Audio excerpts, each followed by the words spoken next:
Wala pong malas sa Biblia, kapatid. Ang totoo, tayo lang namang mga Pilipino ang nag-imbento ng salitang malas from the Spanish word mala, na ang ibig sabihin masama. Mala. Yung salitang mala sa Kastila, dinagdagan ng S, naging malas. Pero hindi po totoo yung malas sa Biblia. Meron pong mala o masama. Pag gumagawa ka ng masama, babalik sa'yo yung masamang ginagawa.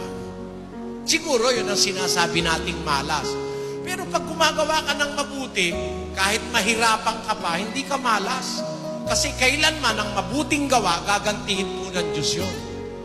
Kahit gantihin ka pa ng tao ng masama, hindi ka malas.